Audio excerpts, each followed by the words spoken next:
All right. Hello there, galaxy of Star Wars fans. Today we have an awesome episode, and we are joined by a friend of the podcast, JennieMarieStudios. How are you doing today? Hello, I'm doing well. I'm excited to talk to you guys. I can always talk Star Wars. Yeah, definitely. Sometimes it's hard for us to find things to talk about Star Wars, but, we find ways to do it. No, Get by. Yeah. And then, so for those who don't follow you, can you explain, who you are and what you do?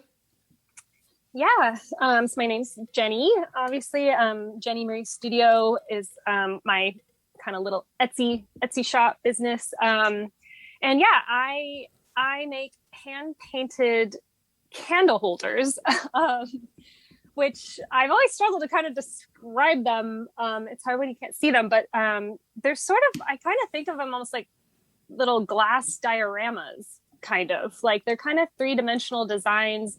I kind of paint out designs based on my favorite fandoms, mostly Star Wars, some others.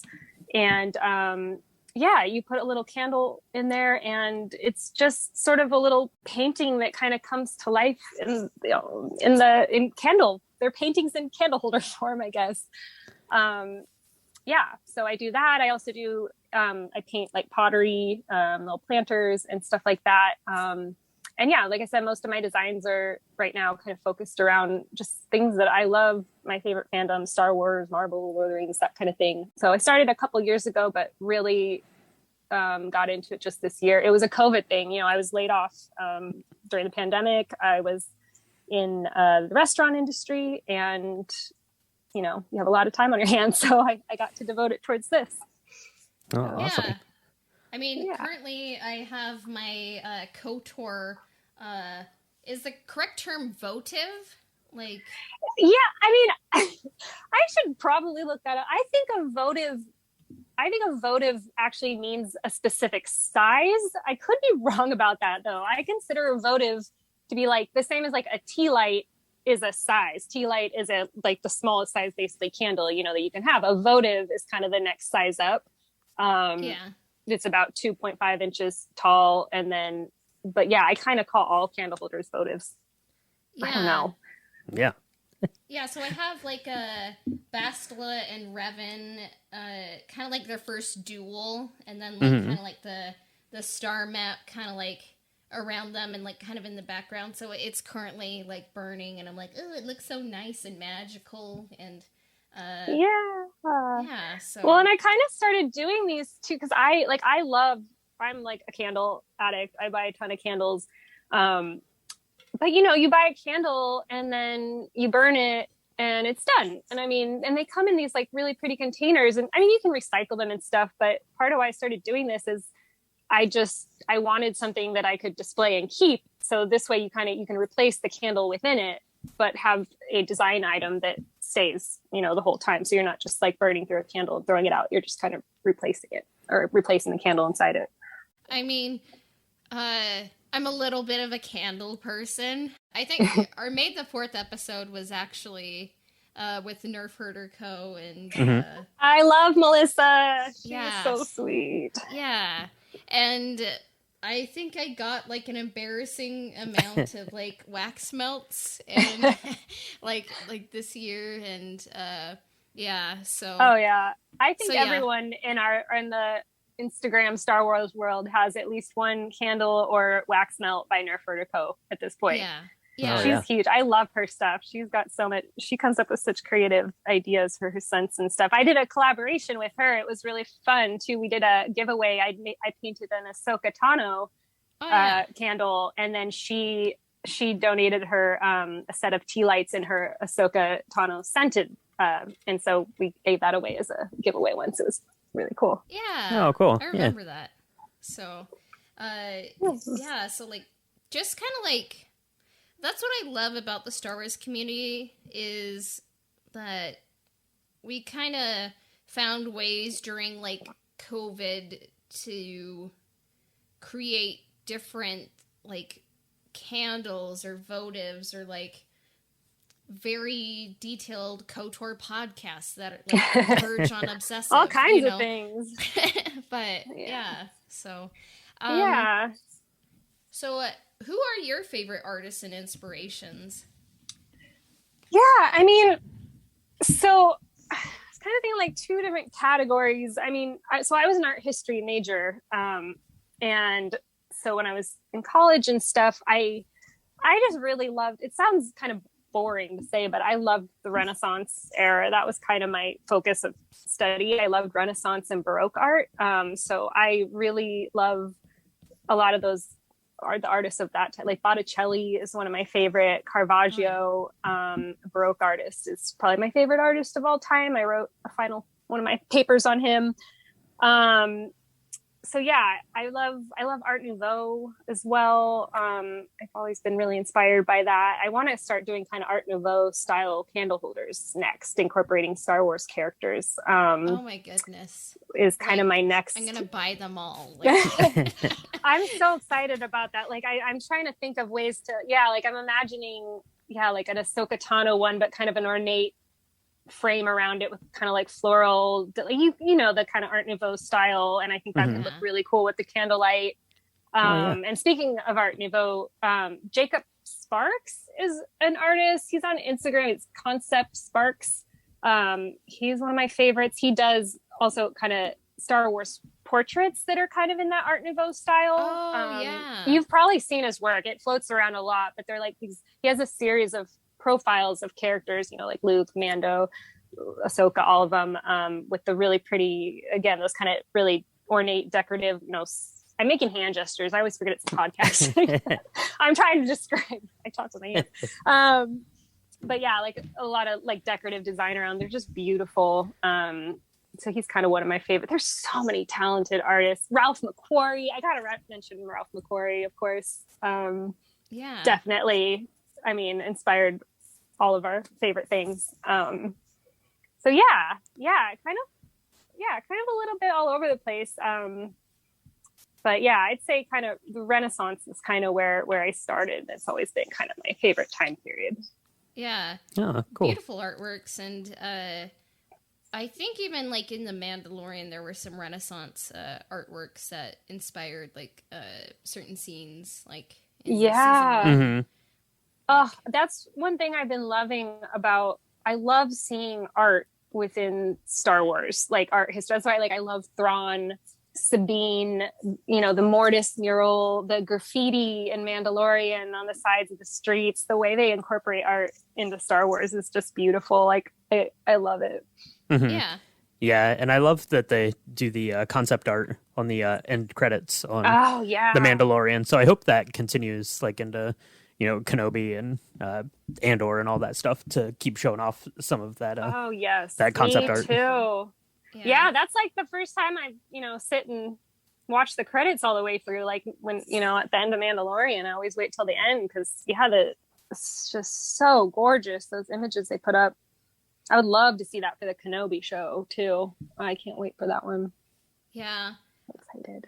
Yeah, and just like it's not a Visions episode, but like I've been watching it. I just finished the Elder episode, and just like watching Visions, I almost think that Star Wars Visions will inspire as many people artistically and creatively as the original Star Wars did. Yeah, I didn't watch it yet today, and I'm so excited to see it. Everyone was talking about it, and I have like a Star Wars book club group, and everyone was talking about it. I'm behind. I gotta check that out today. I heard it's stunning.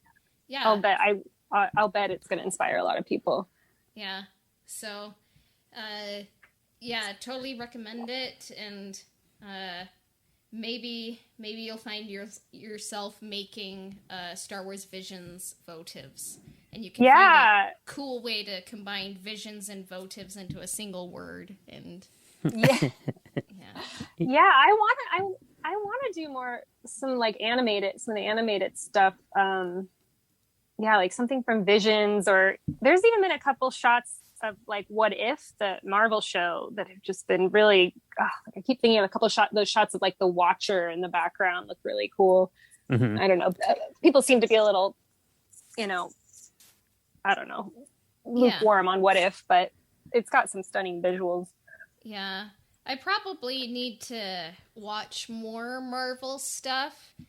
I think the last show I kind of was keeping up with was The Falcon and the Winter Soldier, but I also feel like I need to, I don't know, maybe repent of not being as kind to Marvel, because I think by the time Endgame came out, I was like, oh, it's a little, it's kind of just about the twist, and then you see it once, but then just with the Disney Plus content coming out this year, WandaVision, and it really explored grief and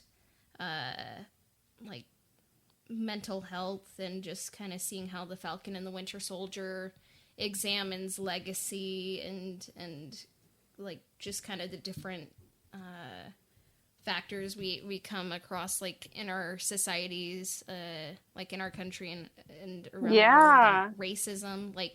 So Disney Plus is kind of been revitalizing my love of Marvel, and I need to repent of maybe saying Marvel isn't as good, so for anyone listening out there, I'm sorry, but so kind of a long way to come around to saying what are some of your favorite fandoms outside of Star Wars? Well, Marvel, one of them. I used to sort of say that my kind of nerdy trifecta of things was always Star Wars, which was kind of the biggest one and the longest running one, Lord of the Rings, and Marvel. It's kind of my I guess Star Wars was kind of my major, my most beloved. But yeah, Lord of the Rings has always meant a lot to me. My dad read The Hobbit to me. We had a huge illustrated book of The Hobbit. Oh, cool. That he read to me when I was a little kid. I remember seeing the animated. Do you remember that? Did you guys ever watch the Lord of the Rings, the animated movies from the 1960s? Yeah, they're a trip. I've seen bits and pieces of them, but yeah, they are a trip. They are weird. They are weird, but that was my first introduction to that. Is those I still remember some of the songs, and they're very weird, very 60s or 70s or whenever they came out. For sure. But yeah, I love the Lord of the Rings. I'm dying to do a Lord of the Rings themed candle holder collection. It's just the characters in that mean so much to me. I even have a Lord of the Rings tattoo. Actually, I have a line from a poem on my back from that, and So I kind of shift basically throughout my life. I don't know, Star Wars was kind of my first one, and when I was in junior high, I was just obsessed with Star Wars, had to learn everything about it. And then in my 20s and 30s, Star Wars kind of went behind a little bit, and again, Lord of the Rings became my primary thing that I was obsessed with. And then the last decade, I'd say Marvel kind of took the top spot in my focus, because Star Wars we got the sequels, and I really enjoyed the sequels. I loved The Force Awakens especially, but it didn't really, I don't know. It wasn't it was really The Mandalorian that got me. I was like, okay, now I'm back, and it kind of switched that around. And then Star Wars came to the front again and kind of took over Marvel's spot. But I was really into the MCU. I was, ever since Avengers came out, Endgame was a freaking religious experience watching that in the theaters for me. It's my most memorable theater experience to date. I really love Marvel. It's just these, I'm sure you guys relate to I don't know, the characters, the stories, the values. It just provides such a comforting and inspiring framework to kind of which to view your own values, life, morality, story. I struggle a lot with mental health and kind of depression and stuff, and just coming back to these kind of three fandoms and these characters that mean so much, it just sort of always reminds me that, you know, again, like life's a journey, life's, you know, life is struggle, life is challenges. I get so much inspiration just kind of, I don't know, thinking of these characters. And so anyways, so finding like the whole like Instagram community when I started doing these Star Wars votives was just like the best thing to happen to me in many years, to find all these other people that, you know, get this and feel the same way about, you know, these stories and this imagery and these, you know, these franchises and stuff. It was so cool. Yeah, definitely. Well said. I do like what you say about stories and characters. Stories and characters, archetypes, like, they've been around since as long as, like, people have really been around, and they kind of, like, stories kind of help guide us, like, you know, through life and give us comfort and instruct us, and... Yeah, well, these are, like... These are modern, it's modern mythology. I see this as, I mean, like sometimes the cynical side of me, like I do feel silly almost sometimes. Like, why am I so obsessed with this stuff? I mean, it's like throughout my whole life, like why do I watch these movies over and over? Why have I seen Return of the Jedi 400 times? Like to the point where I have dialogue memorized, like why? But it's mythology. I mean, it's the same people, you know, people were inspired by stories of like Homer, you know, and the Odyssey and the Iliad. And this is what we have. Like, I kind of hate, you know, to each their own, but like, I hate hearing like Martin Scorsese's comments or, you know, or there's some other director that came out recently, same things like, oh, the Marvels, just popcorn movies and stuff. I mean, that's true to an extent. I'm aware there's a lot of money and big corporations behind these brands, but I don't know. To me, the stories still matter and the creators matter. The artists, the people working, the people writing these for us who are just as big of fans as us, like that's what keeps me going with it. And, you know, screw Disney, but yeah. We'll never be sponsored by Disney, but you know I should be careful. They're everywhere. They're watching. They're listening. They're everywhere. That's right. Yeah. Oh God. Yeah. I mean, as long as like people kind of like watch, you know, or consume a wide variety, you know, like if you like what you like, you know, that's fine, you know, and these stories matter. Like sometimes it's okay to just be entertained and comforted, really. So yeah, I guess I will say the one argument I do understand the argument, like people who are worried that, and it would be a good point, you know, that because these franchises have such money, there's such money bags for these companies that like, I would hate for like Marvel to take over to the point where we don't ever get independent films or new creators or stories, you know, that can be a risk for sure. You know, if the only things bringing money into the theaters are big Marvel blockbusters, like I don't want everything to be so homogenous. I want other stories and I want to get into other things. But also, yeah, I like what I like. And I sometimes just want to watch the same thing over and over again. Yeah. And then who are some of your favorite Star Wars characters? Ooh, well, when I was a kid, like 12, 13-year-old Jenny, Luke Skywalker. I mean, it's, you know, kind of a boring answer, but it was all about Luke. Yeah, I mean, it was Luke Skywalker. He was the hero. I was obsessed with him, with his character. He was my first crush too. It's like 12-year-old. I loved Mark Hamill. Luke. Chewie is also kind of a longtime favorite. Chewbacca and Yoda. I have a lot of Yodas around my house, little Yoda figurines. But now, probably more recently, Obi-Wan has become probably my favorite character. Okay. I was not someone that liked the prequels when they first came out. I was the original trilogy diehard. I was, you know, I kind of ashamed to say, but I was one of the ones that just hated and basically was like, no, disowned Star Wars for a while when the prequels came out. Massively disappointed. I nitpicked everything to death. I hated it.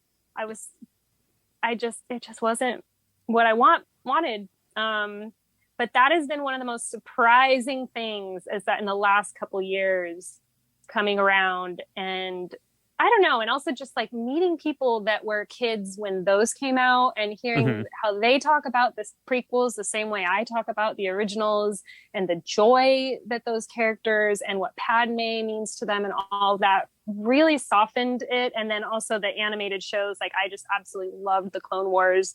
And so I think because Obi-Wan Kenobi was the one I was most excited to see. That is the story that I wanted, was young Obi-Wan Kenobi. And the Phantom Menace, like I was like, he doesn't do much, like, you know, besides the awesome freaking Duel of the Fates lightsaber battle. Like I just didn't feel like I knew, like, who is this guy? Like I didn't get much from him. But, you know, with Attack of the Clones and then ultimately Revenge of the Sith, which I did really like, Revenge of the Sith, and then the Clone Wars filling in his character, Kenobi has just become probably my favorite character. I did recently a candle holder scene of the Rebels scene of his last battle where he kills Maul. And cool. That just that shot of him, the integrity and honor that it takes to cradle your arch nemesis who's murdered your love and your father figure, basically, and to hold him with the same respect that you held the people you love. And I mean, he's just I love Obi-Wan Kenobi. He's probably my favorite right now.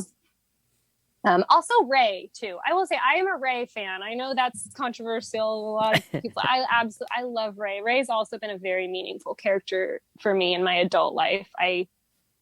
I don't know. I just have such a soft spot for her. I really loved her character. Not perfect, but I love her. She inspires me. So it's just so cool. We have so much Star Wars now. There's so much to choose from. There's so much, and there's a bunch more on the way still. It's a great time to be I'm part of it. I'm so excited, that Kenobi show. I just can't wait. And Boba Fett, Tamir Morrison. It's all so good. This is the golden age. I mean, this thing, like, you know, it's kids these days. You don't understand. We were like, you know, scrapping by in 3 years between films, and then it's like Revenge of the Sith is the last one. Yeah. End of list. We've been through 2 periods where we thought it was completely over, and now you get new stuff. Visions just came out yesterday, as of recording this, and we had, you know, Bad Batch this year, so we had 2 big, huge television things, more movies, like 8 more shows coming in the next 2 years. 2 seasons of Mandalorian. So. It's the golden age of Star Wars. I mean, I remember how desperate I was. You want to know how desperate I was? So I'm aging myself, but this was when in the early days of the internet, I was desperately searching everywhere to find the holiday special, because I just wanted any kind of new content. I wanted anything with those characters that I love. I didn't care if Leia was singing and Luke was wearing eyeliner for some reason, and Harrison Ford looked like he just wanted to kill himself, but he literally just looks like it's the worst day of his life. We were just like, I read all the Legends books, like just desperate for anything that I could get. And now it's like, I can't even keep up with it all. Like I see Star Wars and sometimes like I can't even absorb it. Like there's episodes of Clone Wars that I haven't even seen yet, because there's so much that it's like, I can't believe I'm turning away food. Like I don't have to consume like the fact that I haven't even seen Visions yet. It's because there's so much. Yeah. So it's just amazing. And then, did we already kind of, like, talk about, like, what led you into creating Votives based on fandom? I don't Not really. So. I don't think so. No. Yeah, okay. I can kind of talk. I should have segued into that earlier, but then I was like, I put it at the bottom of the script. Okay. So, yeah, speaking of Legends... No, just kidding. Speaking of creating votives based on fandom. It works. Yeah. So speaking of legends and, creating votives based on fandom, what led you into creating votives based on fandom? It was perfect. It was seamless. It was seamless transition. Yeah. So gosh, it's so awesome. I started making these like candle holders maybe in 2016 or 17. And I mean, just to not to make everyone uncomfortable, but the truth of it is, like, again, I kind of mentioned, like, I've had kind of a rough go with mental health. There have been some things in my life that caused some really bad bouts of depression that I've kind of had to deal with and get through. And the first one was around this 2016-17. But this is why, like, I was actually thinking about, because I was trying to kind of prepare for this question. I was like, oh, should I talk about depression? That's awkward. Should I not talk about personal stuff? But I think it's important, and it's because it was such a dark time in my life. But I look back now, and again, like, this never would have happened. This beautiful thing that I get to do now was born out of complete sadness and desperation, and I just needed something to keep going. And I have always struggled. I'm very ADHD. I've always had like a need to create. Like, my whole family on my dad's side are artists. I was an art history major. I took studio art classes, but I could never sit down and stick with anything long enough. I could never finish anything. I'd start something, it'd get hard. I didn't want to do the boring practice part, so I'd set it aside. I'd get something excited about something else. So I never felt like I was really improving or getting good at anything. I was just kind of jumping around. But again, when I was in this like depression, and I was spending a lot of time alone. I was kind of hiding away in my apartment. And so I just kept going. But when I first started doing these, I was actually doing ones that were more art history themed. I was taking my old art history book. It was like a black and white photocopy of my art history book. So all these grainy images of famous paintings, black and white copies of paintings. And I would cut them out and make these collages that I'd wrap around the candle holder. And you put the candle in, and it kind of shines through the paper collage. And I don't know, like I think they were cool. I liked them, but it wasn't it was very niche. Like, I don't know a lot of people that are like really passionate about Botticelli. Art history is not like a big fan. It doesn't have a big fan base, or maybe I just never found the art history crowd. So I sold a couple, mostly friends and family. My mom, bought a lot of them. There are about 12 of those around our house. But yeah, and then I kind of experimented with like dried flowers. So I was just kind of trying different things. And then eventually I did a moon. I cut out a moon and I put a moon on something. I was like, well, that's cool. So I started making these moon votives. But again, just kind of flitting around and trying to think, well, what would people like? And this is, I guess, the key is I was trying to think, well, what would other people like? What would people want? So I was painting different animals, again, floral, looking for things that were kind of modern, a Paris, Eiffel Tower, I don't know. But I did one Star Wars one. And the first Star Wars one I did was that classic, the Luke Vader silhouette from Empire Strikes Back, from their duel on Cloud City. And so I painted, those figures, anyways. So that was my first Star Wars one. And I put it up on my Etsy, and it sat up there for almost a year, probably, like no one really bought it. But then it sold. And so I did one more because that sold. And I did a Rise of Skywalker one, actually a sequels piece. And so the cool thing about this was, again, like, I didn't think, and this was back then, like, my Instagram was not Star Wars at all. I didn't really have any connection on there. And so I didn't think I could do these Star Wars things. I honestly, I know it sounds weird saying, because obviously I'm aware that Star Wars is the biggest movie of all time. I'm aware it's popular. People know what Star Wars is. But what is a Star Wars? Yeah, what's a Star Wars? I mean, like, obviously, like, I didn't think like, oh, it's this little niche thing that no one else knows about. But I didn't have any friends, or especially other women, my age, or people that were really into it. And so I did not at all think that this was something that people would buy. But all it took was again, through somehow I found one Star Wars person, the Force Foodie. She's the sweetest. She's on Instagram. Yeah. And she bought this Rise of Skywalker piece and she posted it all over her thing. And all of a sudden I started getting these Star Wars people following me. And that's kind of how it started. So I slowly started doing more and more Star Wars ones. And I just couldn't believe it. Cause I was like, you mean to tell me I've been trying to do all these other things? Like I could have just been doing exactly what I wanted and what I like and what I was excited about. And to have people like relate to those and get excited about them and start was, again, it's been the best part of my year. I cannot believe that I've met this group of people and that they are buying these and that I just get to talk to people about Star Wars. And it was so natural. Like I'm not a good like salesperson. I'm not good at promoting myself really, but like with this, it just comes so naturally. Like I'm just excited about it because I love it. And so yeah, that's again really long answer to your question. But that's kind of how I winded my way and got to do.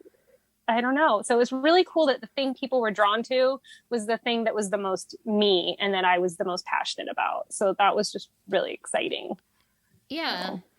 That's awesome. Thank you for sharing. And yeah, mental health, like it's important and it can be hard to create, especially if like talking about me and writing, like the like 2020, 2021, like has been kind of rough for me, but kind of like creating, just kind of like, just kind of doing this podcast and like the podcast helped me kind of find ways to be creative and start writing again, and creativity and authenticity kind of give you I don't know, like speaking from my perspective, kind of help with have helped me in my mental health journey for sure. Yeah, I mean it's again, I almost hate saying silver lining because it's so weird also to say that we have to almost say the past 2 years now. I can't even say this year has been rough. It's like, oh wait, it's 21. It's been the past 2 years have been a shit show. But I don't like saying necessarily silver lining because so much awful has happened, but I have seen that feels to be like a kind of common thing. Like we were saying about your writing and your podcast and me picking up these votives again. It was like, again, I started these in a depression 5 years ago. And, I went through another one with everything going on now. And they've been here again, kind of keeping me going. Like art is therapy and when I say art, I mean, again, that could mean like music, writing, drawing, dancing, just however you express yourself. It really is therapeutic. And even in my, like darkest times, like it fills my bucket to then like every time I do a drop and put these out there, it's like just an immediate serotonin boost. Because again, it's just, that's what's so incredible to me about, again, these characters and these stories. Cause like I have a little votive with Ahsoka Tano on it.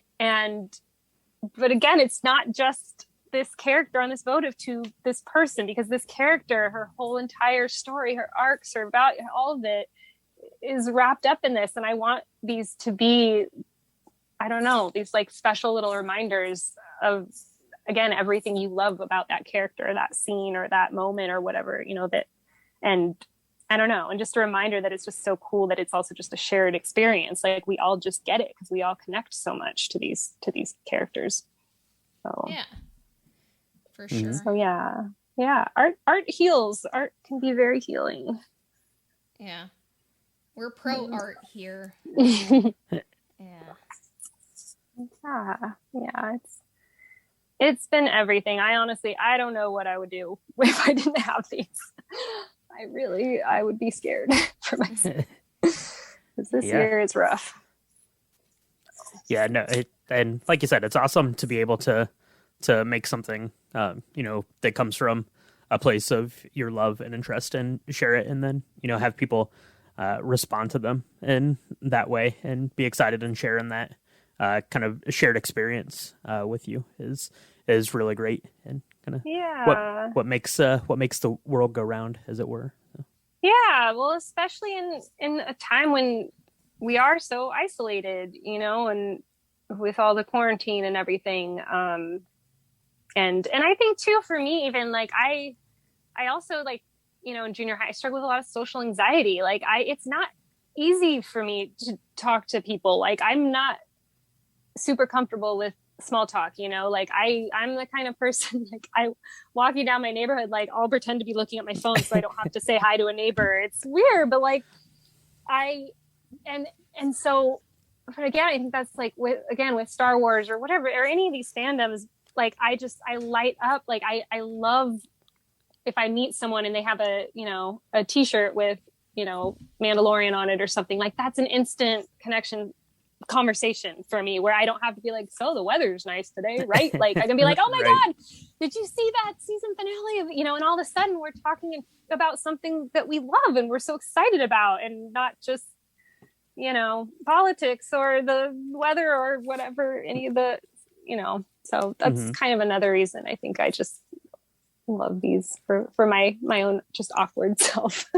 All right. So we've talked a lot about some different fandoms, Star Wars, Marvel, Lord of the Rings, all kinds of good fandoms, going all the way back to your historical art pieces and things like that. But so you've been making these votives now for, like you said, 5 or 6 years. Do you have some favorites or some standouts?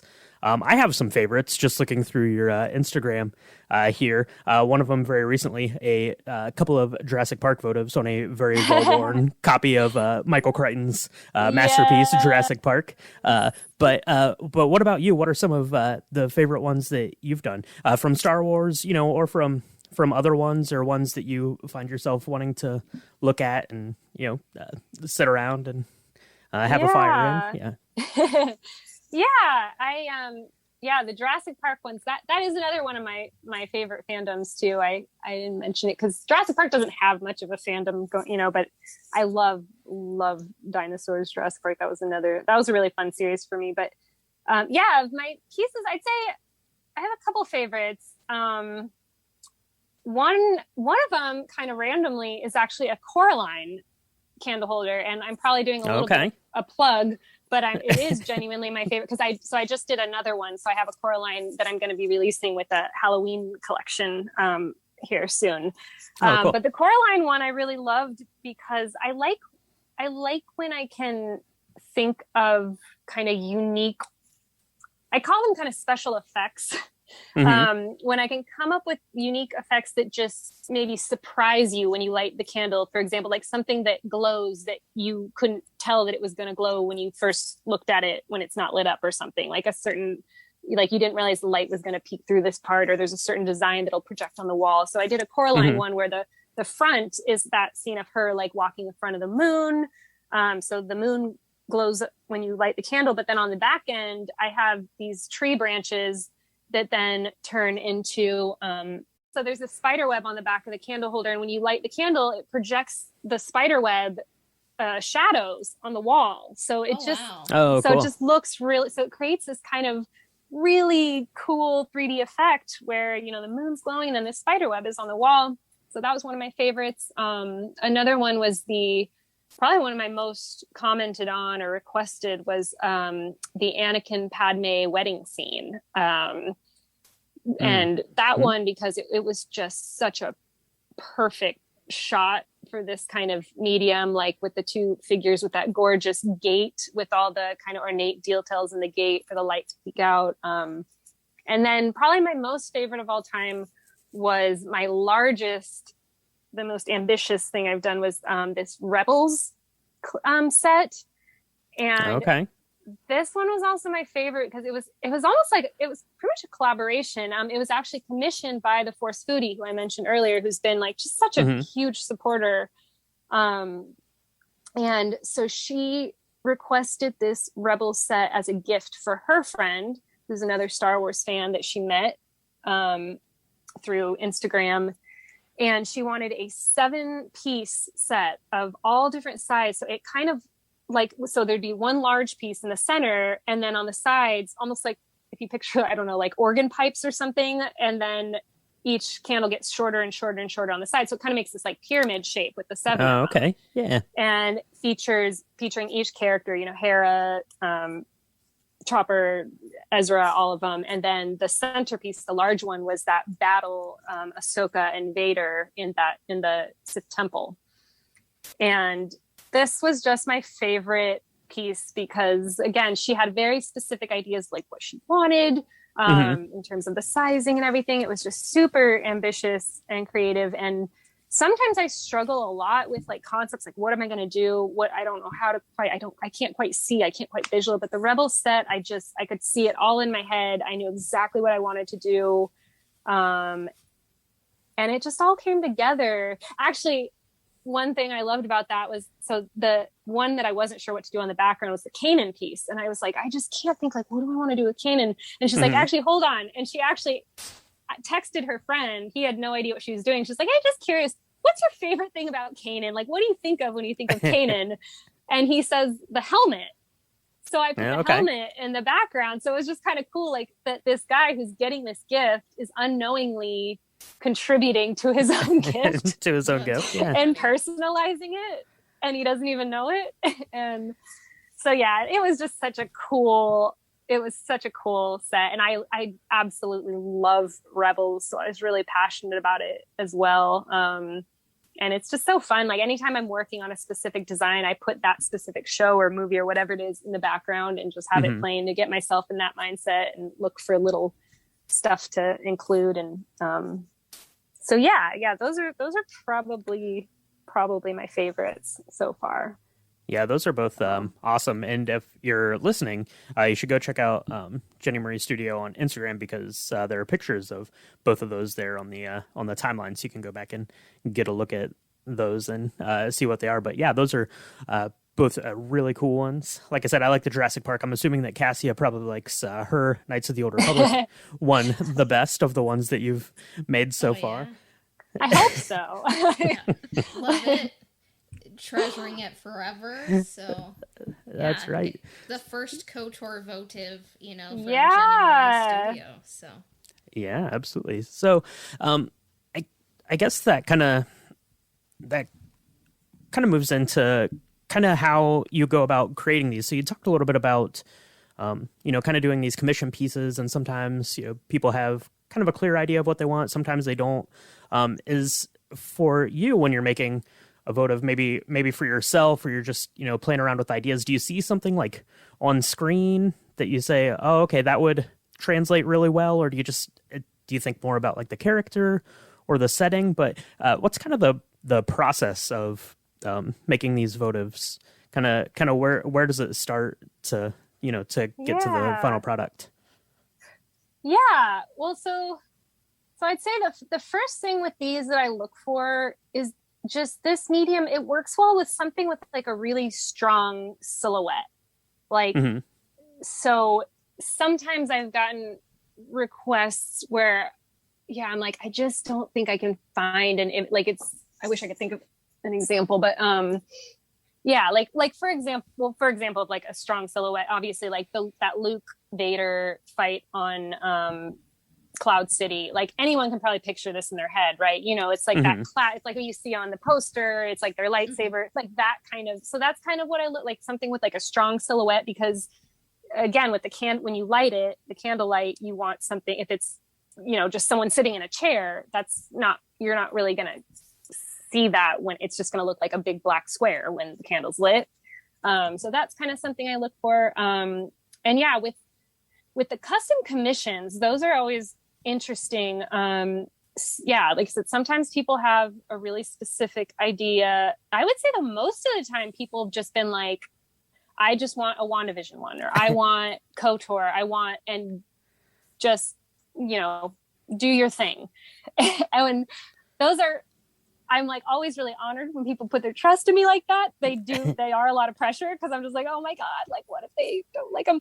And then sometimes people are very, very specific. Like I will say, I think my most specific one was, and it ended up being one of my favorites, was a Fallen Order, another video game one. and she wanted Cal Kestis standing over like a cliff, looking out at snowy Elam with an orange double-bladed lightsaber with BD1, I think is his name, on his shoulder.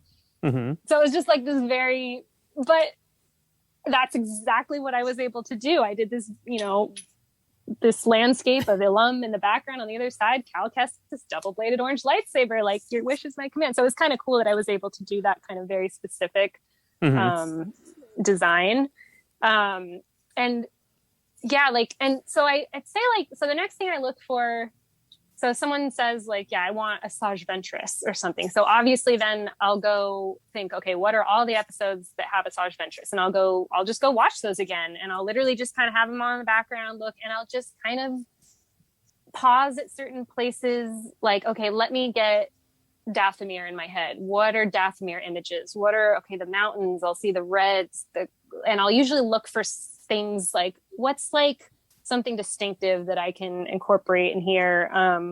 Or like, for example, with the Rebels set, I had on the border of like Hera and Kanan, and it's hard to describe these over audio, but like the border of one of the pieces, like I actually took the door frame from the Ghost.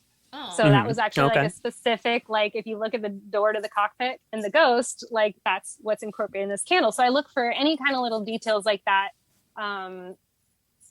Just little, like I call them sometimes almost like little Easter eggs or something. And so, and so when it's something like, if it's a request for something like, again, something from Clone Wars or something where we have a lot of imagery, if someone's like, I want Luke Skywalker, obviously I got tons to work with, lots of different things, but it does get more challenging. Like with the video game ones, like the KOTOR, for example, and the Fallen Order one were some of the harder, like, I will admit the KOTOR one, like I was really excited to take it on because again, sometimes I really like a challenge because I got to admit to you, Cassia, like I had no idea what I was going to do with this KOTOR one when you first asked. I said yes because I was like, it's actually kind of cool because I think it was one of the few times like I just kind of trusted myself. I was like, I'll figure it out, but I had no idea.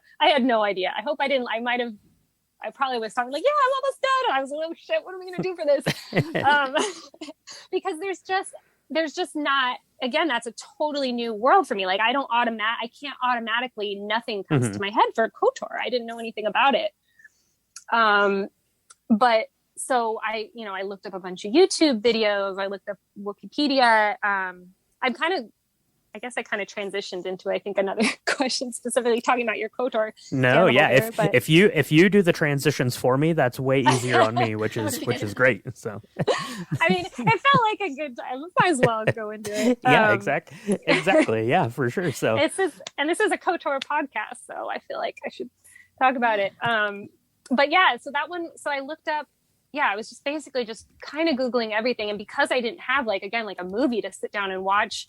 I kind of sometimes almost make like little mood boards too. Like I'll just cut and paste images that I like. And I was just trying to piece together. Yeah. Like what is this world? What does this look like? I felt, and it was tough because I didn't realize exactly how old the game was. Like the graphics are, it's older, right? Like the graphics are,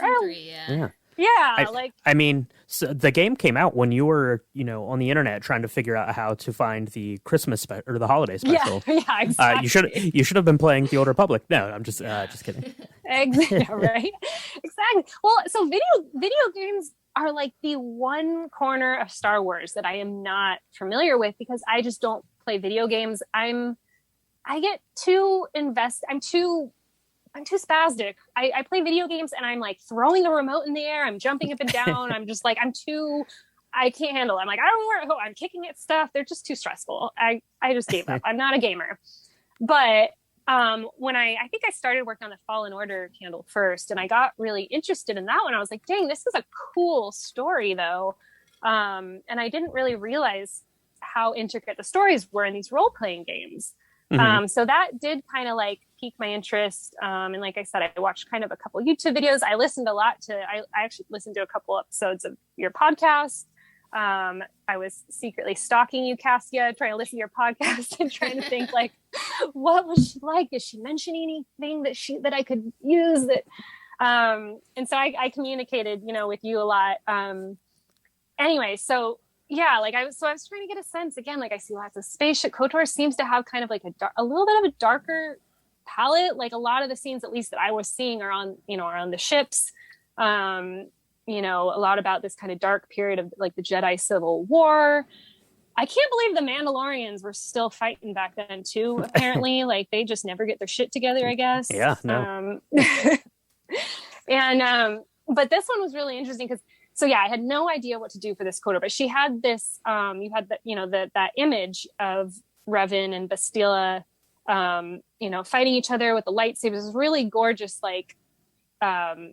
again, perfect for because cool, good silhouette of them fighting. It looks like she's kind of pushing him back in that pivotal scene, where she rescues them from the ship as Malik is, betraying and blowing it up. And I was trying to go too literally. And so I was imagining at first that I was going to do this whole space battle in the background. I was literally scouring. I was asking Cassia, okay, well, what ships were around that time? Because I'm so perfectionist that I didn't even want to, I don't want to put a Star Destroyer. If there weren't Star Destroyers 4,000 years ago, I want to use time appropriate ships. And so I was trying to find, and I rely heavily on reference images. I can't just paint stuff out of nowhere. I need to look at something very specifically. And so I was just trying, but there's just, again, not as much with KOTOR. So I was overthinking it. And I also think I was feeling pressure with each of these. I sometimes feel pressure, oh my God, everyone needs to be more elaborate and I need to level up every time. And anyways, this is, I think, where I went back to you, Cassia, and I was just so tell me more. And then you mentioned the star maps, and that the star maps were something, that you really loved. And that was it. I was oh my gosh, I'm overthinking this. I'm trying to make it too complicated. And so I kind of stepped back, and instead of literal, okay, this is the scene where they're on the spaceship and the battle's on the outside, I kind of went a little more symbolism. So I did this kind of galaxy in the background. This looks like a little spinning supernova. And then did some elements of this blue star maps with the little circular dots. And then I encased the figures in the star. Basically, I put the two figures of them in this star map. And I just loved the idea of that because, again, they're the kind of symmetry of their relationship. And again, people who are diehard KOTOR, please don't come at me. I'm new to this. If I mess up, these are from my very preliminary. I repented of Marvel. Yes. Being ambivalent about Marvel. So it's fine. Right.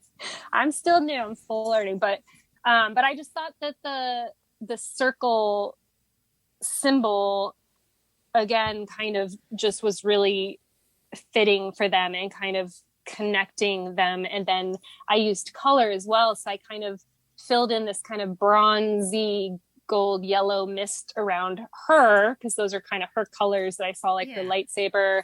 And then I did a kind of more dark kind of maroon red with his, and then if you look at the bottom, they kind of start overlapping, almost they look like they're going almost to a yin yang kind of, they're starting to collapse into each other. And I was so that was me kind of trying to, again, kind of visually show their connection and their kind of back and forth between, they're both spending time on the light and the dark and going back and forth. And then, just placing them in the middle of these star maps that were such a part of their journey and the game. And I ended up being really happy about it. This was probably the candle holder I was most nervous about because I knew the least about the subject matter. And I was just so excited when you liked it, because I still just wasn't sure when I showed it to you. I always get nervous. No matter how many times people are, I'm always so nervous I'm going to get the one person. It's oh, yeah, well, it's nice. It's not exactly what I thought, but it's okay. It's a work of art, and I love how you artistically put it together. It's about symbolism and just kind of they search for star maps together, and kind of we did a whole episode on the KOTOR ring theory, how they kind of kind of like have like maybe not the first, you know, Force dyad, but they're one of the OG dyads. I would say. Like, it's kind of like they save each other at different times. So I think you captured it well, and like without even really playing the game, like you captured it perfectly. Yeah, that makes me so happy because that's what I try and do. Like I don't ever want to just like, I don't know. Yeah. Just like paint a character. Like I really put my heart into these. I do research. Like I have to immerse myself basically into them. And I don't know. I think it's too, cause like gift giving is my love language, and specifically really personalized, intentional gifts. Like that's the way to my heart. Like someone sends me, you know, a poster that or something, or a picture that has, you know, my favorite character or something, or my favorite. And I'm like, oh, the fact that they knew that and remember that, like that. So that's kind of what I'm trying to do with these custom commissions. I mean, sometimes I'll even stalk their Instagram page and kind of scroll down and again, like try and see like, what kind of colors do they is like that. Like I really try and personalize them, or try and think like what is it that this person likes about this character? How do I kind of capture this for them? And yeah, so that's, you know, that's my favorite part about it. And that's why I think too, like I think when I first started doing these, I saw them, I was going to try and more mass produce them, like thinking like, oh, I'm just going to keep putting these out. And as I've evolved on them, like I'm kind of slowing down a bit, and I don't want to move too fast. Like I kind of want to keep them special and really detailed, and yeah, because I don't know, that's what I love about him. Yeah. So that's my love language. Yeah, and that's definitely when you look through kind of the portfolio there, you know, on your Instagram page, that you can definitely tell that there's a lot of thought and time, and you know, planning put into each of these. They all are, you know, very unique, and like you said, they all have kind of their own little personalities when you light the flame inside of there, and they come to life. So that's pretty awesome. Yeah, it's fun. It's given me a sense of purpose. Like it's like I said, I feel so lucky and just grateful to be able to do these. Like I like 13-year-old Jenny would just never believe this. Like that, like, because I think too, like, especially since, you know, when I first got into Star Wars at like 12 or 13, you know, junior high, like I was very socially awkward, like, and I didn't have a lot of friends. Star Wars was not a cool thing back then. Like I said, I didn't have anyone to talk Especially to about with it. Girls, like yes, growing up, I kind of always had to be like, yeah, I like it, but not a lot, and you know, kind of ironically, you know, like yeah, I'm carrying this thing for my brother, you know. Yeah, I don't think I knew a single other female that was into it when I was a kid. Like I remember I have this one specific memory of sitting out on the quad in junior high with my friend Vanessa, bless her heart. She's still my friend to this day.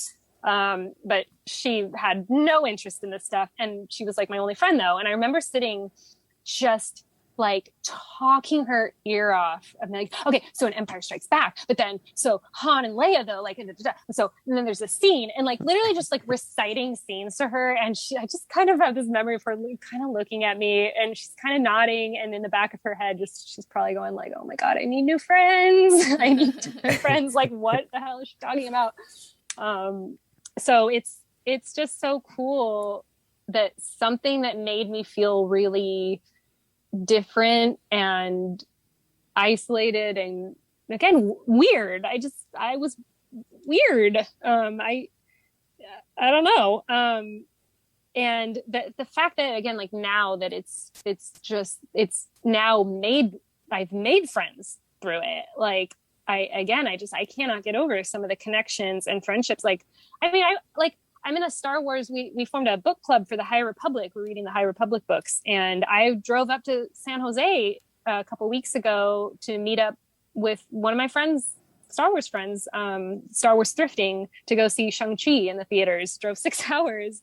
Oh, wow. And I drove Silver. So she's the best. And we actually kind of have a little tradition going. She drove down to Long Beach. Her and her husband drove all the way down here to see Black Widow in Long Beach with me. And I drove up to San Jose to see Shang-Chi with them.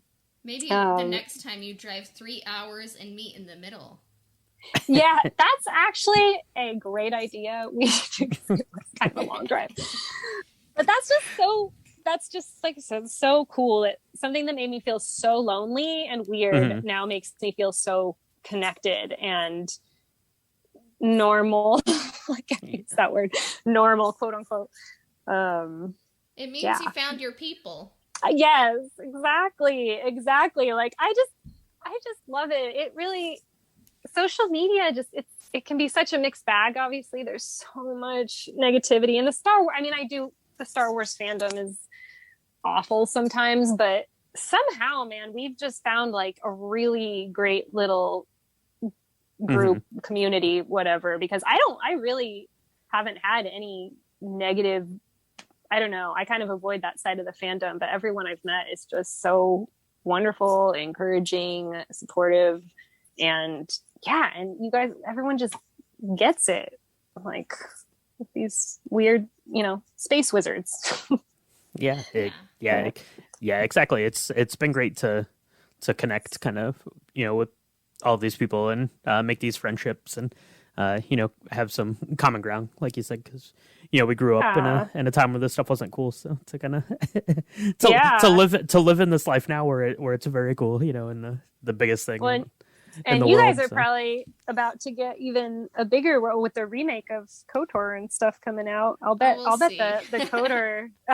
What do you think is going to happen? Do you think it's going to divide the fandom, or I would think it'd bring more attention to the. I think that everything in Star Wars is guaranteed to divide the fandom. But I also think that the KOTOR remake is guaranteed to mean that you are going to have to use your knowledge that you used on Cassia's votive to make more KOTOR votives, no doubt. Yes. Yeah. I'm actually really excited because with a modern, it's incredible what they can do with games nowadays. Like, it's almost like watching a movie. Yeah. The visuals have come so far. Yeah, I mean, if I can't afford a PS5, I'm just gonna watch it. And I'll still be entertained, and I'll be like, wow, these graphics, because it sounds like they're just taking the 2003 story, maybe giving it a little bit more of an open world and like Unreal Engine graphics, and maybe tweaking a few things. But I think it'll bring in a whole lot of new Knights of the Old Republic fans, and I think like a lot of original Knights of the Old Republic fans will probably enjoy it. And I think there's a side of the fandom that just will kind of hate anything for clicks, maybe they don't authentically think that way, but kind of like hating on things is maybe like kind of like the dark side, more powerful, in the short term. Yeah. But kind of self-destructive in the end. But exactly. Yeah. But I think one of the things that Cassie and I are both excited about is this is probably going to spawn a whole new kind of generation of KOTOR art and makers and things like that, because all the characters, and you talked about it when you were talking about designing your votives, that having strong silhouettes for these characters and these environments is important. And I think that Knights of the Old Republic, being a Star Wars property, and with the all of the Star Wars properties, a lot of really good silhouettes or a lot of really good colors and outfits in there. So hopefully a lot to play with if we decide we need a KOTOR votive set for ourselves. So I would love to do more, and kind of I'm interested. Like, I want to explore the story a little more. There was, again, I only feel like I kind of touched the surface because I was I was more trying to pay attention to, again, the visual kind of side of it, but there was a lot of interesting stuff in there. I'm intrigued by, and you said I was thinking it was 400. It's 4,000 years before. Yeah, 4,000. Right? 4,000. Mm-hmm. Yeah. Yep. That's just so I don't know. I'm really enjoying the whole High Republic era as well. So I think that as well, because I was reading that, also kind of made me curious, like, about the Old Republic era as well, just going back further and further. Yeah, it was kind of cool. I liked the kind of some of the outfits that I saw too. Revan's costume, really, really badass, really cool. Yeah, I like the whole style of it, and I'm excited for the remake and to yeah, hopefully make more votives. Yeah, for sure. So I'm gonna ask one more question here before we let you loose for the night, Jenny. But sure. So the KOTOR was the first votive in that you made for Cassia. What is a fandom or a series or something that you haven't made yet, but you have, like, in the back of your mind that one day you want to get around to doing something for? Yeah, there's my biggest fear in life, and my biggest struggle is the ideas and the inspiration comes so much faster than I can move. I paint slow. I have so many ideas. I started just kind of writing them down, but I think the one I'm most eager to get to, that I'm just dying, is the Lord of the Rings. Because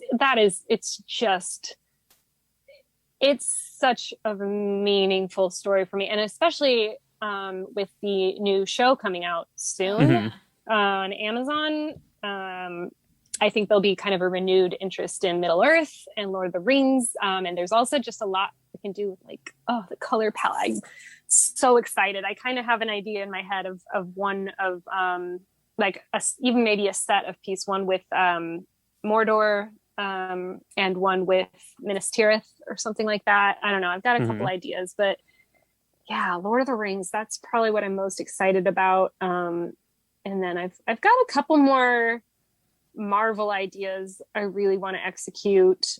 And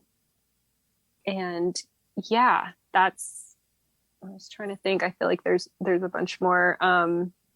But yeah, that's Lord of the Rings is probably what I'm most excited about. Definitely want to do some more dinosaurs too. I definitely need a Jurassic Park round 2 collection as well. Yeah.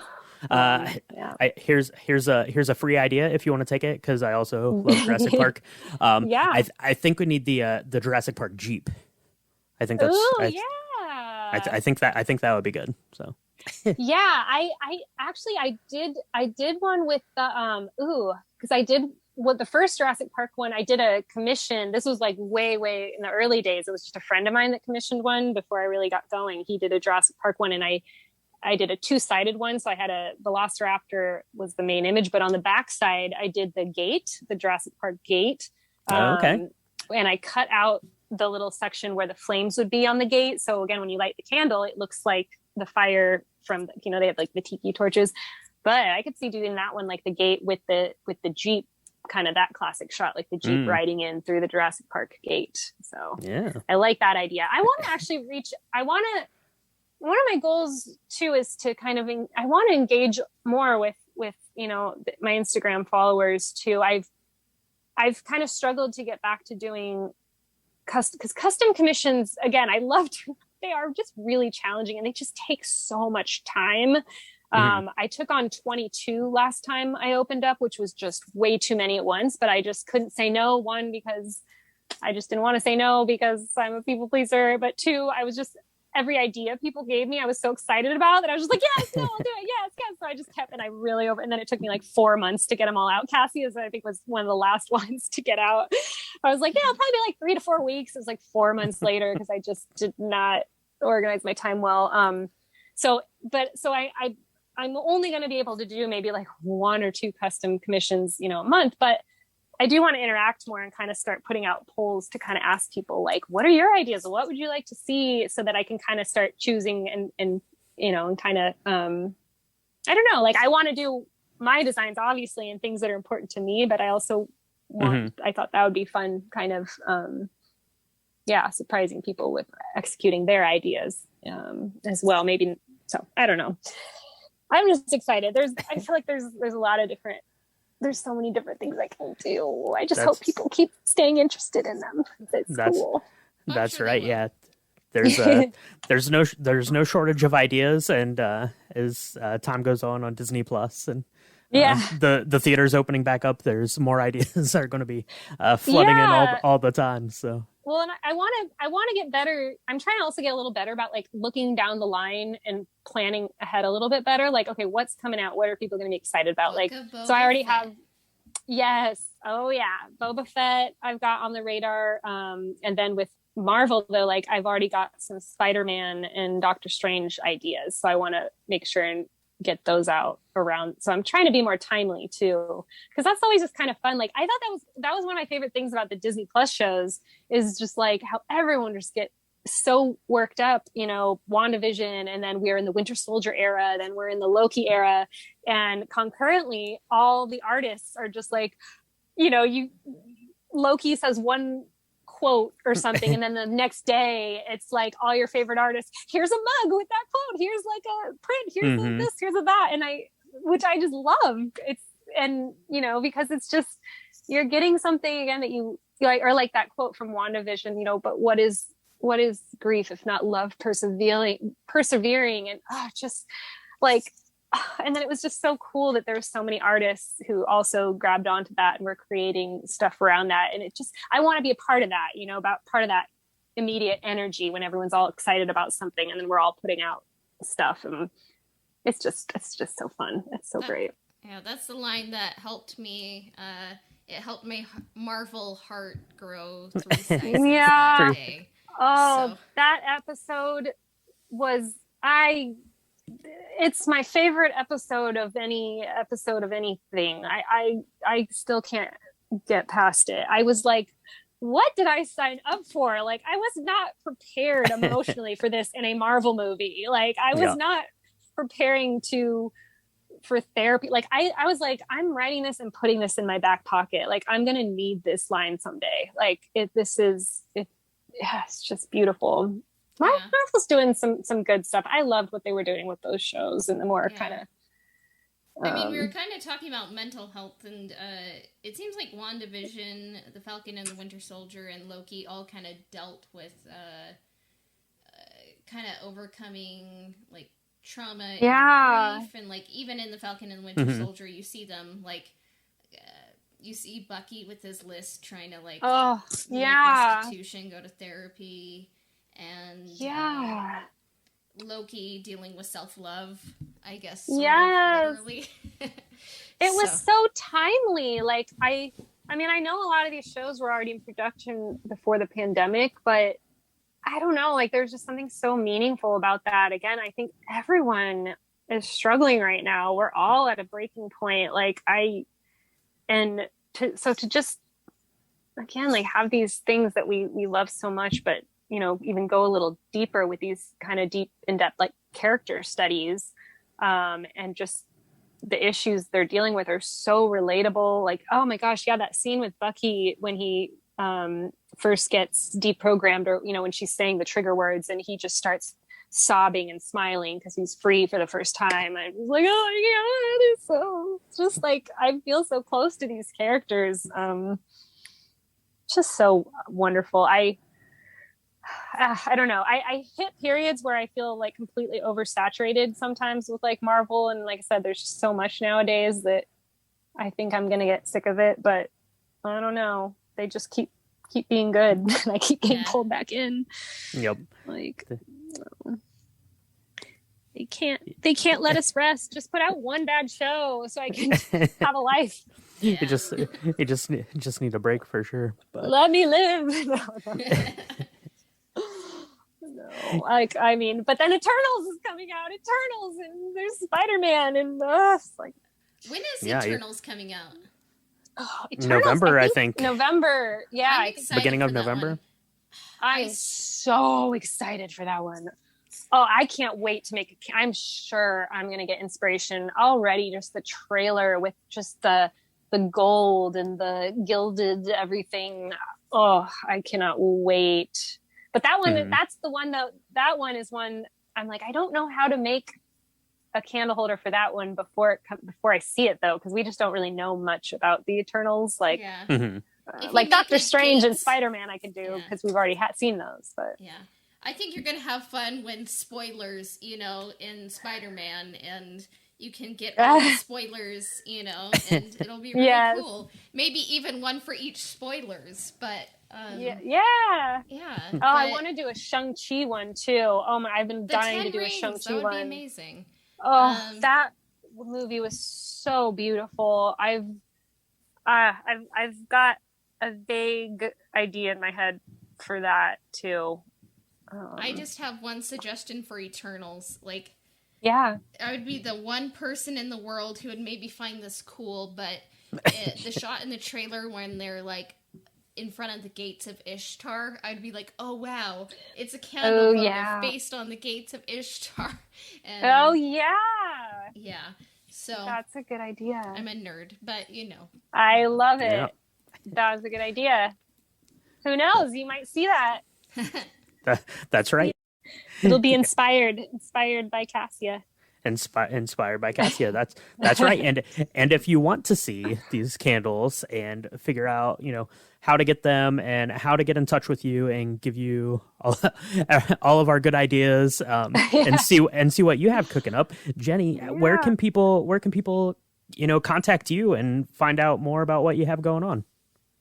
Yeah, I mean, it definitely my Instagram is definitely the best place to see what I do, examples of my work and stuff. And it's JennieMarieStudio, but it's Jenny with an IE, not a Y. So JennieMarieStudio, and then my Etsy shop is also JennieMarieStudio.